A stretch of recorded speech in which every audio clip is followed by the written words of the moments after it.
তো কেমন আছো সবাই? চলে আসলাম আজকে আবার একটা নতুন ব্লগ ভিডিও নিয়ে। আর আজকে আমরা চলে যাচ্ছিলাম রথের মেলায়। হ্যাঁ, আবারও যাচ্ছি রথের মেলায়। বাড়ির পাশে হওয়ার এই একটা সুবিধা, বাড়ির পাশে একেবারে বলা চলে না, একেবারে দূরেও বলা চলে না। ওই যেতে হাইয়েস্টলি 5 থেকে 6 মিনিট লাগে গাড়িতে। আর সেটা দূরে কি করে বলি বলো তো?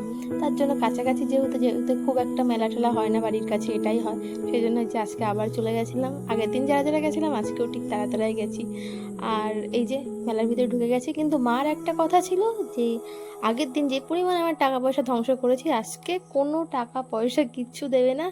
হ্যাঁ, আজকে শুধুমাত্র খাওয়াবে। আগের দিন যে বোনটা এসেছিলো আমাদের সাথে, যে পুচকিটা, তোমরা আগের ভিডিওতে হয়তো দেখেছো, তাকে মা একটা আংটি কিনে দিয়েছিল, সে আংটিটা হারিয়ে ফেলেছে। তার জন্য বাড়িতে বীভৎস কান্নাকাটি। মা আংটি দেখে বললো ওর জন্য আগে একটা আংটি নে, তারপরে অন্য কথা। তারপরে আর আমি মেয়ে মানুষ, মেয়ে মানুষের যে কাজ, সবার আগে কানের দোকানে। তাও কিন্তু মা কিনে দেয়নি। মা আমার লক্ষ্যে একদম স্থির ছিল।